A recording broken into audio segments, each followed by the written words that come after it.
Europe of Freedom and Democracy Group, Mr Farage, 2 minutes.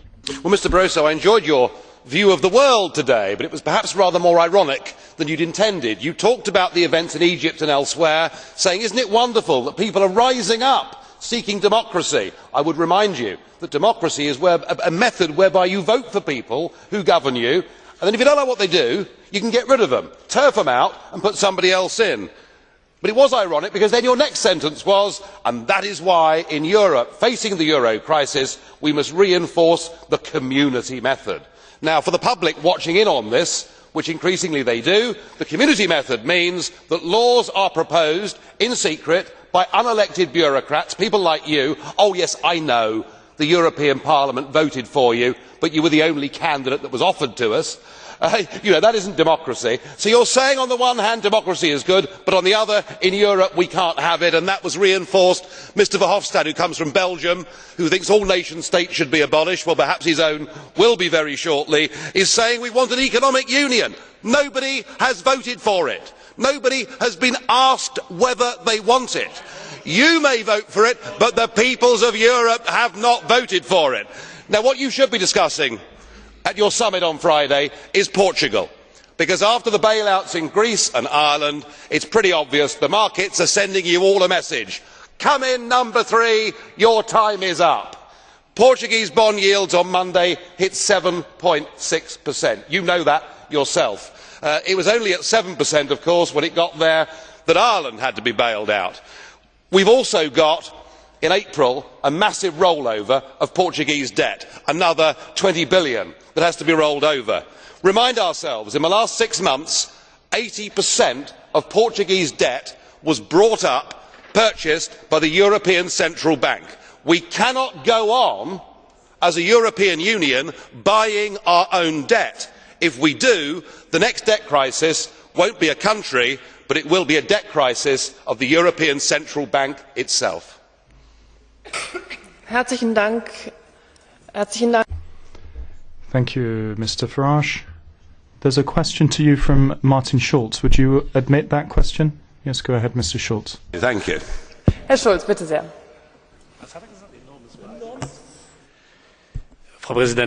Madam President, thank you very much. Perhaps you don't know this, but I have a question to you, because you are continually talking about Belgium as a non-existent state, as you said to Mr Van Rompuy and Mr Verhofstadt here. Do you know on what basis the Belgian state was founded? I am pleased you asked me that.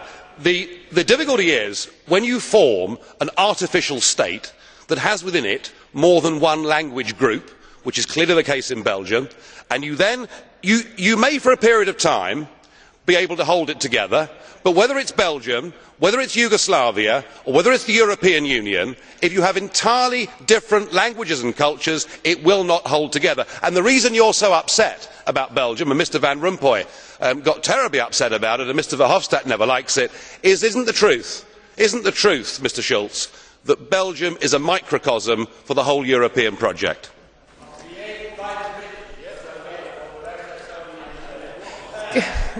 So, es gibt eine weitere Nachfrage und noch eine Frage von Herrn de Rossa. Auch noch. There's a further question and a question from Mr de Rossa. Das dauert nur 30 Sekunden. Only 30 seconds.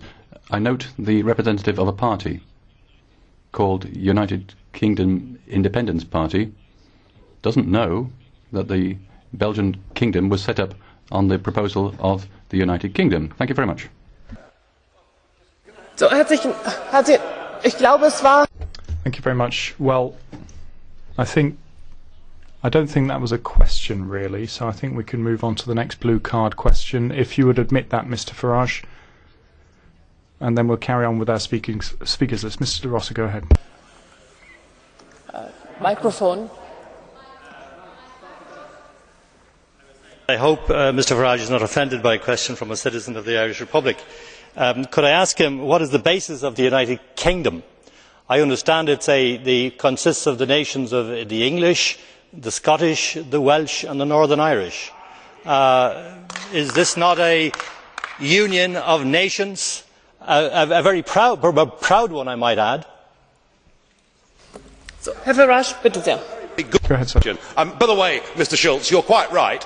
Belgium was a British invention and a British mistake. We've made many over the years. We've got some things right and some things wrong, just as your country, Germany. Germany's history has not been whiter than white. I think you might agree. You're quite right. I mean, actually, holding together the United Kingdom has been something that's been deeply troubling. And indeed, Ireland went its own way back in, was it 1921, I think, when independence for Ireland was established. You're right. It is very difficult to hold together different cultures.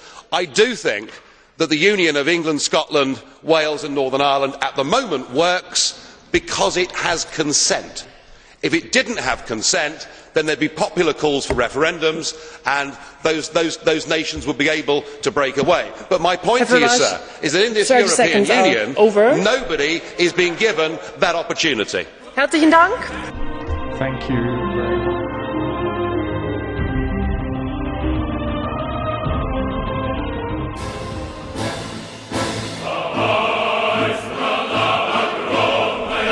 I have lived in your future, and it didn't work.